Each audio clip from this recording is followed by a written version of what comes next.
नमस्कार, स्वागत है आपका हमारे चैनल पर। हिजाब के ऊपर राजनीति करने वालों को सीएम योगी आदित्यनाथ ने दिया करारा जवाब। सीएम योगी आदित्यनाथ ने कहा शरीयत से नहीं का संविधान से चलेगा भारत देश। आपको बता दें कि पहले चरण के चुनाव के बाद दूसरे फेज के चुनाव के लिए कल उत्तर प्रदेश में सीएम योगी आदित्यनाथ ने रैली की और इसके साथ साथ ही तमाम चैनलों ने अलग हिजाब को लेकर सीएम योगी आदित्यनाथ से सवाल पूछा। तो सीएम योगी आदित्यनाथ ने कहा कि ये देश शरीयत से नहीं संविधान से चलेगा और कुछ लोग अनावश्यक मुद्दे को लेकर राजनीति कर रहे हैं। हर व्यवस्था, हर संस्था को अपना ड्रेस कोड चुनने की आजादी है, पर बेहतर होगा कि ये सारे लोग और जितनी भी संस्थाएं हैं वो का संविधान के हिसाब से चले। आपको बता दें कि जहां एक तरफ सीएम योगी आदित्यनाथ ने हिजाब के ऊपर राजनीति करने वालों को ये करारा जवाब दिया है, तो वहीं दूसरी तरफ सीएम योगी आदित्यनाथ ने गर्मी शांत करने वाले बयान को लेकर भी कहा है कि ये जो बयान सीएम योगी आदित्यनाथ की तरफ से दिया गया था ये उन लोगों के लिए दिया गया था कि जब से चुनावों का ऐलान हुआ है, चुनावों की डेटों की घोषणा हुई है, उसके बाद तमाम जो अपराधी या फिर कहें कि जो गुंडे माफिया हैं वो अपने बिल से बाहर निकल कर आ गए हैं और उन्हीं को शांत करने के लिए सीएम योगी आदित्यनाथ ने मई जून में शिमला बना देंगे ये वाला बयान दिया था। और सीएम योगी आदित्यनाथ ने इस बात का भी जिक्र किया कि फिर से हमारी सरकार उत्तर प्रदेश में आएगी और हम जीरो टॉलरेंस की नीति के साथ फिर से एक बार काम करेंगे और ये जो अपराधी और गुंडे माफिया अपने बिल से बाहर निकल आए हैं इनको फिर से एक बार बिल में घुसाने का काम करेंगे। इसके साथ ही पहले चरण की जो वोटिंग हुई है इसको लेकर भी सीएम योगी आदित्यनाथ ने विपक्षी पार्टियों के ऊपर निशाना साधा और ये कहा कि उनका चेहरा लटका हुआ है और ये जब बात प्रतीत होती है कि जनता ने भरपूर समर्थन भारतीय जनता पार्टी को किया है। पर जिस तरीके से कल सीएम योगी आदित्यनाथ ने बड़ा जो निशाना साधा है उन लोगों के ऊपर जो अभी तक लगातार हिजाब को लेकर राजनीति कर रहे हैं और हिजाब का ये जो कर्नाटका में शुरू हुआ मुद्दा है, कभी इसे महिला, अगर हम इस पे समाजवादी पार्टी की बात करें जहां एक तरफ अखिलेश यादव ने हिजाब के मुद्दे को लेकर चुप्पी साध ली, तो वहीं दूसरी तरफ समाजवादी पार्टी की नेता रुबीना खानम का एक वीडियो सोशल मीडिया पर लगातार वायरल हो रहा है जिसमें रुबीना खानम कहती हुई नजर आ रही हैं कि ये महिलाओं के आत्मसम्मान की बात है, अगर हमारे हिजाब को किसी ने हाथ लगाया तो हम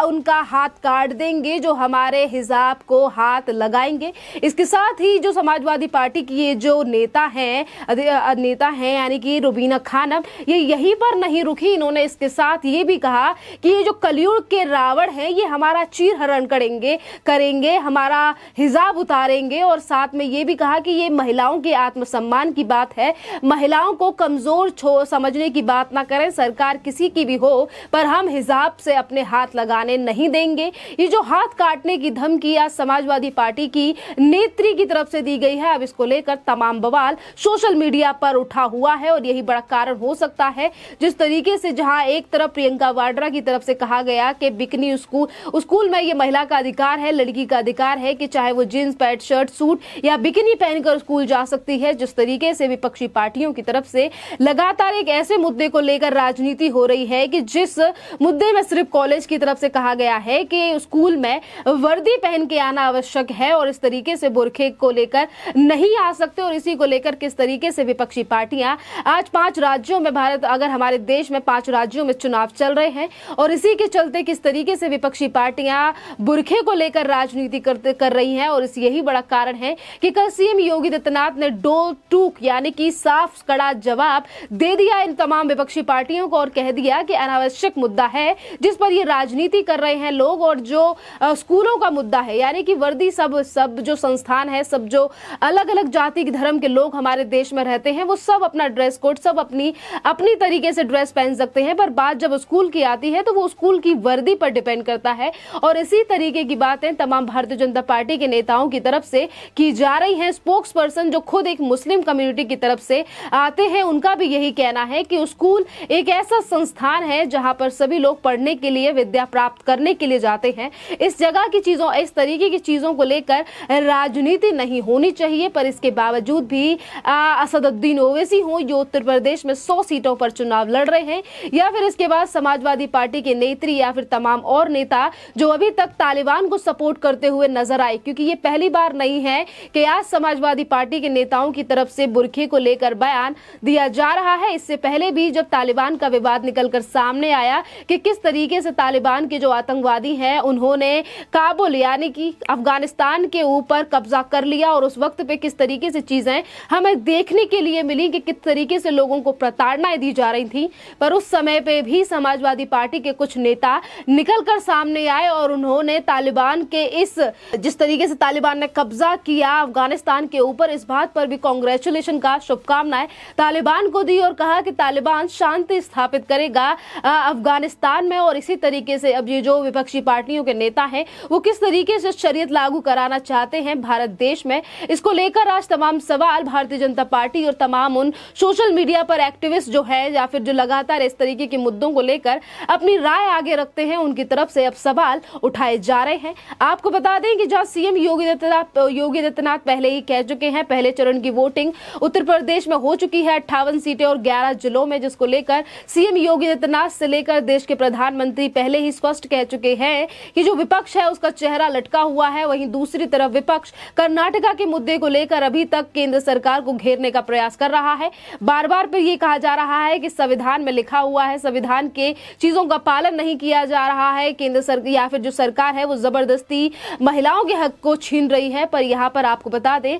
कि कर्नाटका हाई कोर्ट का भी जो फैसला आया है, यानी कि अभी जो पहली सुनवाई इस पूरे मामले को लेकर कर्नाटका हाई कोर्ट में हुई, हाई कोर्ट की तरफ से भी ये कहा गया, सरकार से अनुरोध किया गया कि स्कूल कॉलेजेस जो हैं उन्हें खोल दिया जाए और स्टूडेंट से भी कहा गया कि जिस तरीके से हिजाब, गमछा या तमाम और चीजों को लेकर राजनीति इस वक्त कर्नाटका में हो रही है, इन सब चीजों को लेकर कॉलेज के अंदर और स्कूल के अंदर ना ले जाया जाए, बल्कि वो शिक्षा का स्थान है। और रही बुर्के को लेकर बात, तो बुर्का और या फिर तमाम जो चीजें हैं वो जहां वर्दी है उस चीज का पालन करना अति आवश्यक है। और इस बात ये जो टिप्पणी है ये कर्नाटका हाई कोर्ट की तरफ से की गई है। अगला आदेश आने तक ये सारी चीजों इन सभी चीजों का पालन करना पड़ेगा राज्य सरकार से लेकर तमाम उन स्टूडेंट्स को जो कि स्कूल और यूनिवर्सिटीज के सामने बैठकर हंगामा मचा रहे हैं। जिस तरीके से अब ये समाजवादी पार्टी के नेता हो या फिर कांग्रेस या फिर असदुद्दीन ओवैसी, तमाम लोग आज हिजाब को लेकर राजनीति तो कर रहे हैं, पर यही अगर बात नजर डाली जाए, अगर इन्हीं लोगों के बयानों पर नजर डाली जाए या फिर ट्वीटों के नीचे जो बाकी के लोगों का रिस्पॉन्स है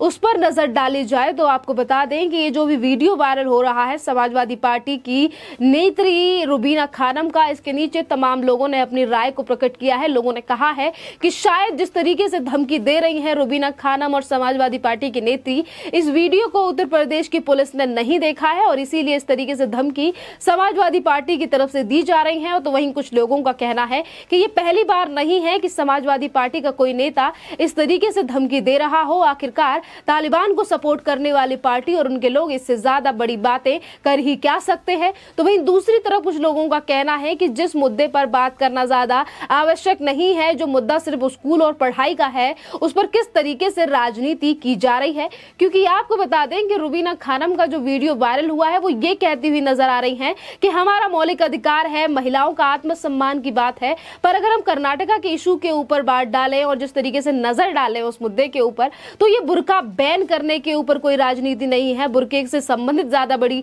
चीज नहीं है। ये सिर्फ कॉलेज के और जो कॉलेज है, कॉलेज और स्कूलों की तरफ से एक नोटिस जारी किया गया जिसमें सिर्फ ये लिखा गया कि अगर आप स्कूल आ रहे हैं, पढ़ाई करने के लिए आ रहे हैं, तो उस वक्त आप स्कूल की जो यूनिफॉर्म है बस उसका पालन कीजिए। पर उसके बावजूद भी चीजों को समझकर ना समझ बनने की कोशिश आजकल विपक्षी पार्टियों की तरफ से की जा रही है। क्योंकि 5 राज्यों में इस वक्त पे उत्तर प्रदेश चुनाव चल रहे हैं, हर पार्टी को अपनी सियासत जमानी है, अपनी सरकार बनाने का हर पार्टी जो है वो सपना देख रही है। जहां असदुद्दीन ओवैसी का भी ये कहना है कि इंशाअल्लाह इस बार उत्तर प्रदेश में 100 सीटों पर चुनाव जीतकर वो सरकार बनाएंगे। तो वहीं प्रियंका वाड्रा गली गली घूमकर उनका यही नारा है कि लड़की हूं, लड़ सकती हूं, या फिर लड़कियों को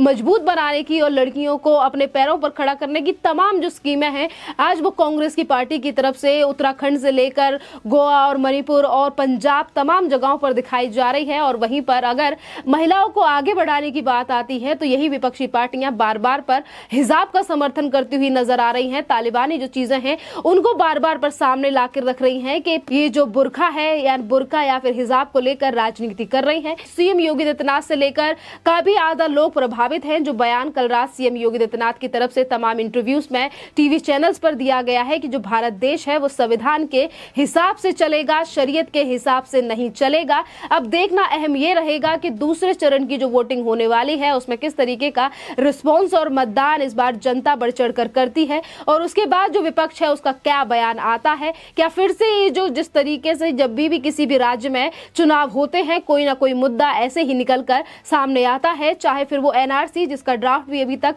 तैयार नहीं हुआ है उसको लेकर कभी राजनीति होती है। तो आज एक छोटा सा मुद्दा, एक बुर्के का मुद्दा जो स्कूल से रिलेटेड है, उस पर लेकर किस तरीके से राजनीति की जा रही है विपक्षी पार्टियों की तरफ से, आज ये प्रदेश और देश की जनता बखूबी समझ रही है। बहरहाल इस टॉपिक पर आपका क्या कहना है, आप हमें कमेंट करके जरूर बताइए। धन्यवाद।